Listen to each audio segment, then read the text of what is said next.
आइए कथा को विलंब न करते हुए यथा कथा का शुभारंभ नाम की महिमा के साथ करते हैं।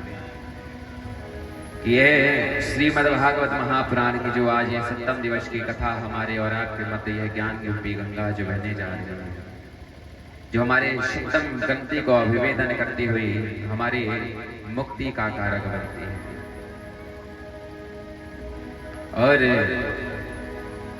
कल बड़ा ही मधुर संवाद हम लोगों ने श्री गोवर्धन पर्वत की पूजन के उपरांत कीर्तन करते हुए और इंद्र की वह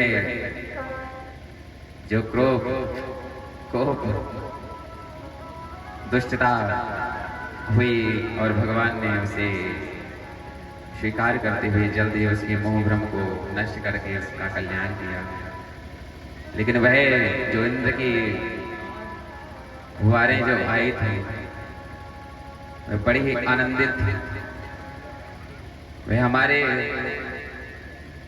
तन को जो स्पर्श करती थी तो ऐसा लग रहा था, वह ठंडी ठंडी सी हल्की सी महसूस जो करा रही थी, ऐसा लग रहा था कि तन तन से आज हमारे पाप नष्ट होते जा रहे हैं और मुक्ति की घड़ी हमारे पास। हम तो अपना बता रहे हैं, हमें जैसा आप लोगों का, क्योंकि इस मंच इस कथा के छत्र छाया के सनुरूप जो भी यहाँ विराजमान है, जो भी यहाँ पर विराजमान है, ऐसा एक भी व्यक्ति नहीं होगा जिसके वस्त्र छोड़िए बाल भी गीले हुए उस जल से।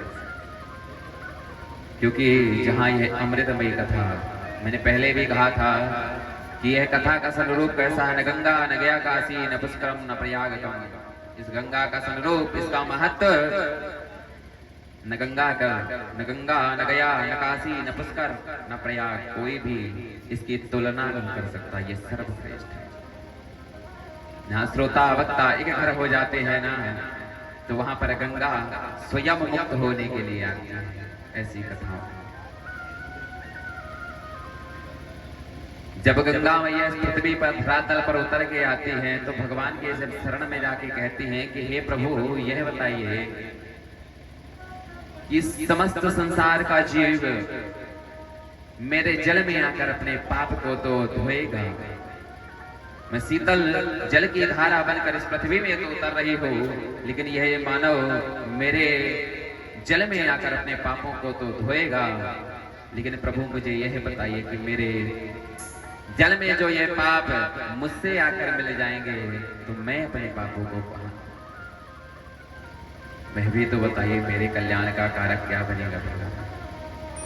भगवान ने भी कहा कि हे गंगा, तुम चिंतित मत हो, मैंने सब व्यवस्था कर रखी है। अरे तू एक काम कर, सभी पापियों के पाप को एकत्रित करते जाना। जब 12 साल में कुंभ आएगा ना, जब 12 साल में कुंभ आएगा ना, तो दिव्य मूर्ति महान संत महात्मा साधु भजनानंदी वे महान भगवत स्वरूप भगवान स्वरूप श्री संत भगवान श्री नागा साधु अपने निशानों को लेकर के वहां खाड़ा लगा करके और शाही स्नान के रूप में तेरे स्नान करेंगे। और जब वह तेरा स्पर्श करेंगे ना और तेरे इस जल में जब वो डुबकी लगाएंगे ना, तो तेरे इस जल में जितना भी पाप छूटा था वह सब धुल जाएगा, तो भी मुक्त हो, तो पुनः पवित्र हो जाएगा। अरे वो संत से कैसे, जिस वृंदावन धाम में मुक्ति भी मुक्त नहीं है, वहां कहते हैं कि मुक्ति कहे गोपाल से मेरी मुक्ति बताए, और पड़ी रहो या गैल में साधु संत चले जाए, तो उड़ उड़ रज मस्तक लगे सहज मुक्ति हो जाए। कि उन संतों के रज जब हे मुक्ति तेरे मस्तक में लग जाएगी ना, हे मुक्ति तेरी भी मुक्ति हो जाएगी। ऐसे ही भगवान ने गंगा को कहा, हे गंगा, जब वह संतगण का स्पर्श तेरे जल से होगा ना, तो तेरे समस्त पाप नष्ट हो जाएंगे। आज वही संत स्वरूप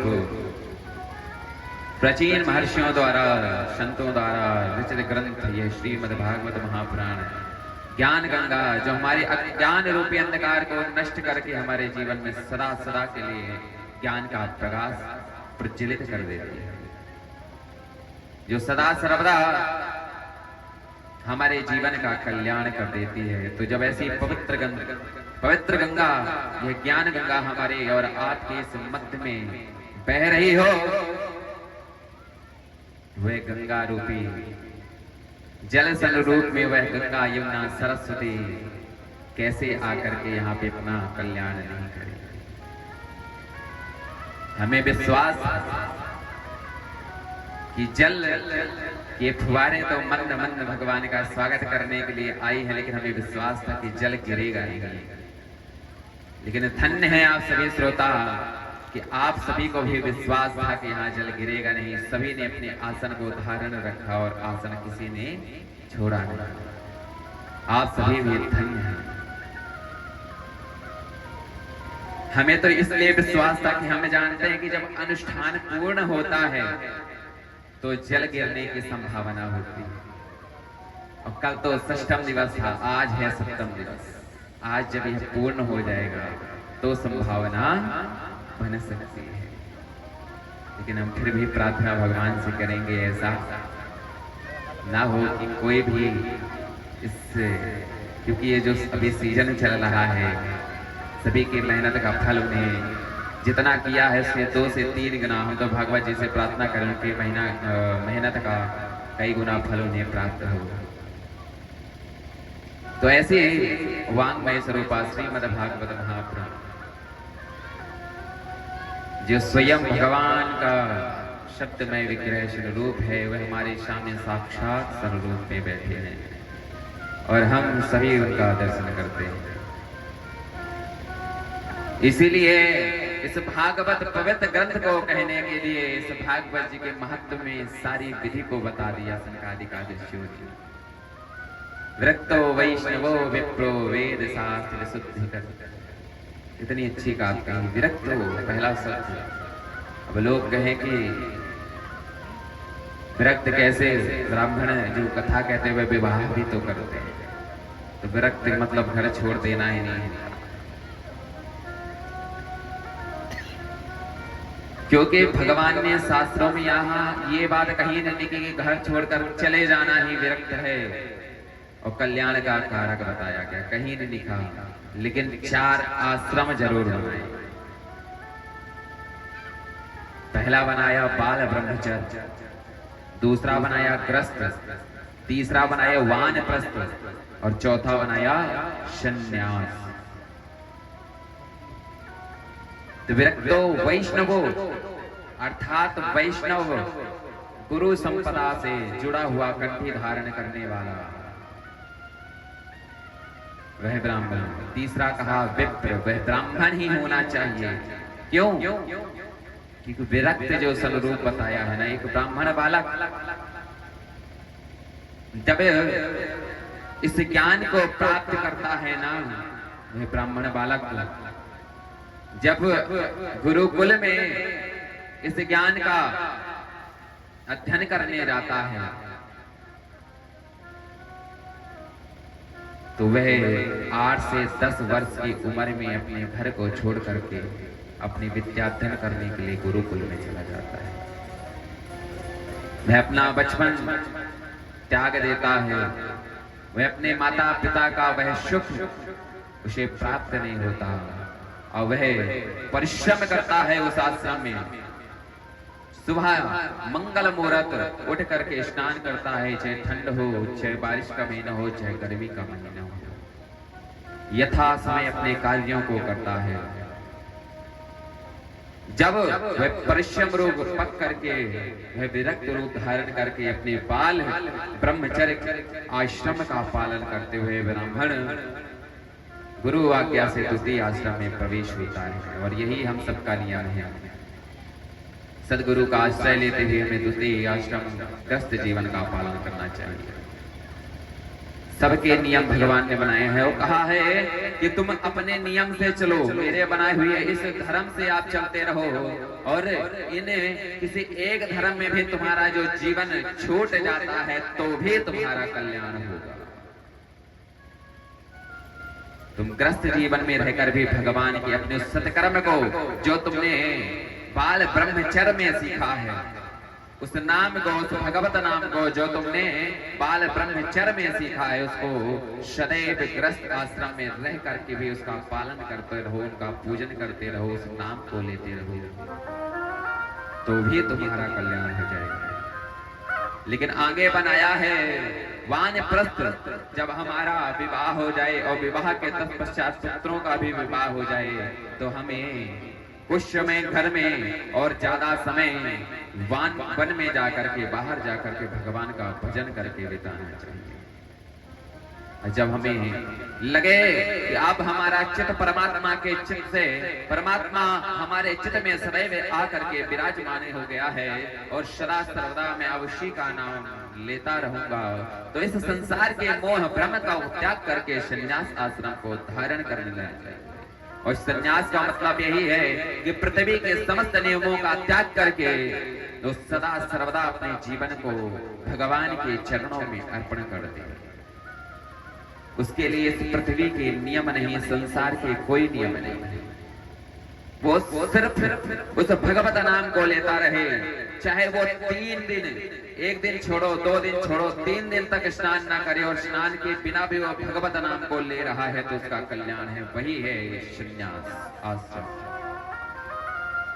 जिस पर इस पृथ्वी के कोई भी नियम लागू ना हो, जो एक पागल की तरह हो जाए, सिर्फ भगवान के अलावा किसी को ना देखना चाहे, उस परमात्मा के अलावा किसी को ना सुनना चाहे, उस परमात्मा के अलावा किसी का गान ना करना चाहे, वह जब सदगति प्राप्त होती है उसे हम संन्यास आश्रम कहते हैं।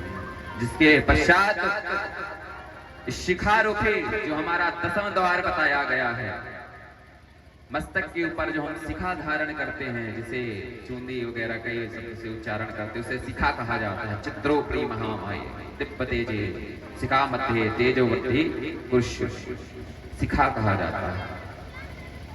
हम इसे इसीलिए धारण करते हैं कि जो हम सत्कर्म, पूजन पाठ भजन कथा श्रवण करते हैं, तो हमारा वह फल नष्ट न हो जाए, ब्रह्म तत्व में सदैव सदैव के लिए बंधता चला जाए कि भजन करते करते करते वह एक दिन इतना एकत्रित हो जाए कि ये 10वां द्वार खोले जाए और हमारी यहाँ से मुक्ति हो जाए। जो हमारी पुरानी संत महात्मा थे, उनकी मुक्ति यहीं से होती है।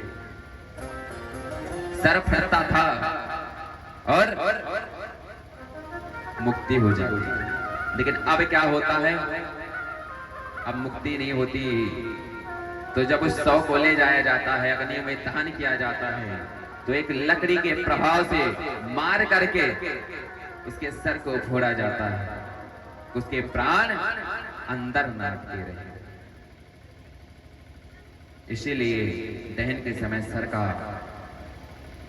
दोगन किया जाता है, उसको फोड़ा जाता है। तो ऐसी दिव्य कथा को हम सदा सर्वदा जब सुनते रहते हैं, तो हमारे जीवन का यह जो मूल स्वरूप भगवत प्राप्ति है, ये सदा सर्वदा हमारे जीवन में जब धारण हो जाती है, तो वो परम पिता परमात्मा हमें इस कली काल में भी दर्शन देकर सदा सर्वदा के लिए अपने साथ ले जाता है। और हम आप तो बड़े ही श्रेष्ठ जगह में बैठ करके इस कथा को श्रवण कर रहे हैं। कैसे? एक तो मंदिर का किनारा, जहां राधा कृष्ण स्वयं